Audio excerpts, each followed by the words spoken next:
Hello everyone, learning loans में आपका स्वागत है। मैं उम्मीद करता हूं कि आपने पहले वाले सारे वीडियोस देख लिए होंगे, बिकॉज जब तक आप उनको नहीं देखोगे तो नई चीजें समझ में नहीं आएंगी। अगर आपने पहले वाले सारे वीडियोस नहीं देखे हैं तो कृपया प्रेस लोन्स के चैनल पे जाइए और उन वीडियोस को जरूर से देखिए। आज हम बात करेंगे फेयर प्रैक्टिस कोड के बारे में। कई बार आपने ये शब्द सुना होगा, जितने भी बैंक्स या एनबीएफसीज हैं वो एक कोड ऑफ कंडक्ट बनाती हैं जिसको हम बोलते हैं फेयर प्रैक्टिस कोड। क्या है fair practice code? Reserve bank of India ने सभी लैंडिंग इंस्टीट्यूशंस को, बैंक्स और एनबीएफसी को ये इंस्ट्रक्शन दी हैं कि वो एक फेयर प्रैक्टिस कोड बनाएं, अपने बोर्ड से अप्रूव करवाएं, उसको पीरियोडिकली रिव्यू करें, उसको पब्लिक डोमेन पे पब्लिश करें, मतलब सबका वेबसाइट पे आपको ये मिलेगा, और उसको फॉलो करें। इस फेयर प्रैक्टिस कोड का पर्पज क्या है?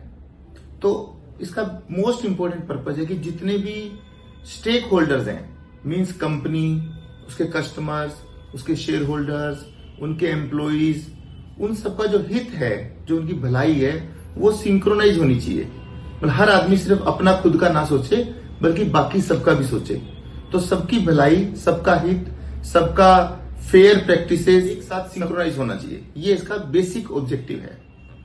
अब अगर आप देखेंगे कि इसमें क्या क्या चीजें होनी चाहिए, क्या शामिल होना चाहिए एक तरीके से, तो समझो सबसे इंपॉर्टेंट है जैसे रेट ऑफ इंटरेस्ट, कि रेट ऑफ इंटरेस्ट कैसे फेयर हो। तो कोई भी lending institution rate of interest वो रखेगा जो उसको लगता है कि वो सही है। तो रेट ऑफ इंटरेस्ट डिसाइड कैसे होगा?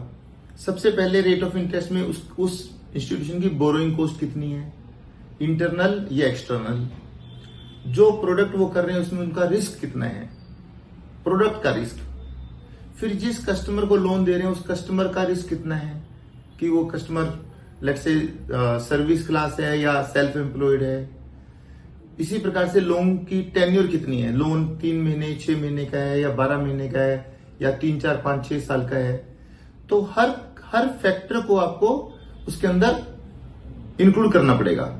स्टेट वाइड रिस्क भी हो सकता है, कंट्री वाइड रिस्क भी हो सकता है, जियोपॉलिटिकल इश्यू भी हो सकते हैं। तो इन सारे चीजों को ध्यान में रखते हुए ही वो रेट ऑफ इंटरेस्ट डिसाइड करेंगे। आप रेट ऑफ इंटरेस्ट सिंपली ऐसे डिसाइड नहीं कर सकते कि हम तो 24% पे लोन देंगे, हम तो 40% पे देंगे। नहीं, it has to be very fair, it has to be justified कि मैं ये रेट ऑफ इंटरेस्ट क्यों चार्ज कर रहा हूं। अगर वो हाई रिस्क पे मान लीजिए लैंडिंग कर रहे हैं, हाई रिस्क प्रोडक्ट पे या हाई रिस्क कस्टमर पे, तो रेट ऑफ इंटरेस्ट ज्यादा होगा। अगर लो रिस्क प्रोडक्ट है, लो रिस्क कस्टमर है, तो रेट ऑफ इंटरेस्ट कम होना चाहिए। इसका एक सिंपल एग्जांपल हो सकता है कि अगर अनसिक्योर्ड लोन है तो रेट ऑफ इंटरेस्ट थोड़ा ज्यादा होगा। अगर लोन सिक्योर्ड है by way of a property, collateral, stocks और शेयर्स और एनी अदर असेट्स या गोल्ड, तब रेट ऑफ इंटरेस्ट कम होना चाहिए। तो rate of interest has to be justified because some specific reasons, है ना। ये इंपॉर्टेंट है। जैसे हमने पहले एक बार डिस्कस किया था एमआईटीसी के दौरान, चार्जेस।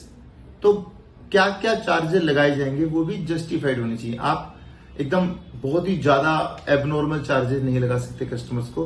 तो अगर वो चार्जेस है तो उसका कोई लॉजिकल रीजन होना चाहिए कि how much cost the lender is incurring, कि मुझे ये सर्विस देने में इतनी कॉस्ट लग रही है, इसलिए मैं इतने चार्ज लगा रहा हूं।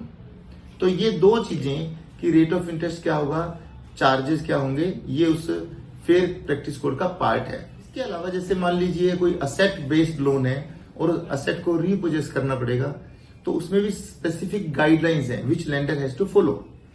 तो अगर ऐसा नहीं कर सकते कि कस्टमर को परेशान कर दिया, अननेसेसरली उसको हरेश कर दिया, बल्कि अगर रिकवरी भी करनी है या कोई असेट को रीपोजेस भी करना है, तो भी इट इज वेरी इंपॉर्टेंट कि वो सारी चीजें फेयर होनी चाहिए।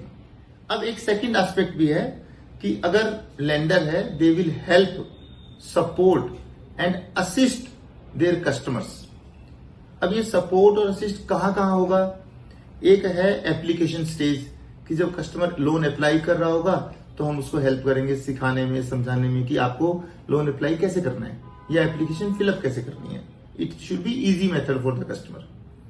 एक सेकंड स्टेप हो गया, आपने अप्लाई कर दिया, फिर आपका लोन अप्रूव हो गया, सैंक्शन हो गया, तो सैंक्शन टर्म्स कस्टमर को एक्सप्लेन करी जाए।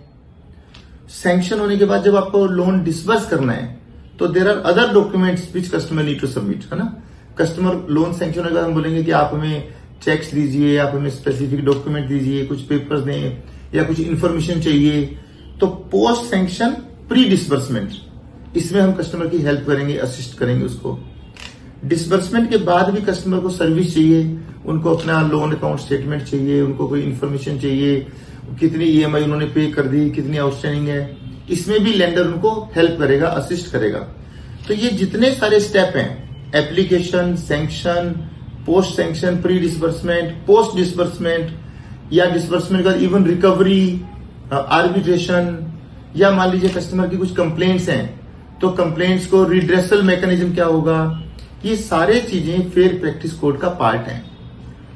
तो as per RBI guidelines this fair practice code has to be approved by the board. फिर एवरी ईयर या periodically board has to review it, कि जो हमने पैरामीटर सेट करे थे, चाहे वो लोन अप्रूवल का प्रोसेस था, चाहे वो रेट ऑफ इंटरेस्ट है, it has to be reviewed by the board and then again implemented. और हर एनबीएफसी या बैंक के लिए मैंडेटरी है कि फेयर प्रैक्टिस कोड उनकी वेबसाइट पे रहे या पब्लिक डोमेन पे रहे। तो हर कस्टमर उस फेयर प्रैक्टिस कोड को पढ़ सकता है। It will help them to understand कि on what parameters this particular lender is working, whether it is rate of interest और अदर सर्विसेज और पेनल्टीज और चार्जेस, जो भी उनका प्रोसेस उसमें लिखा रहेगा। So commonly use term, but शायद बहुत सारे लोग पढ़ते नहीं है, देखते नहीं है। If you read it, it will tell you that what is the justification for various charges and cost being levied by the lender. अब इसमें कोई ज्यादा परेशान होने वाली बात नहीं है, अगर आप इसको पढ़ेंगे इजी टू अंडरस्टैंड होता है। और ये पढ़ने से आपको पूरा मैटर समझ में आ जाएगा कि अगर मैं इस इंस्टीट्यूशन से लोन ले रहा हूं तो वो किस टाइप की प्रैक्टिसेस अडॉप्ट कर रहे हैं, राइट। आप प्लीज एक बार जाके जरूर वेबसाइट पे जाइए, फेयर प्रैक्टिस कोड का टैब होगा, क्लिक करिए और पढ़िए, छोटा सा डॉक्यूमेंट है, it will be very helpful. Thank you.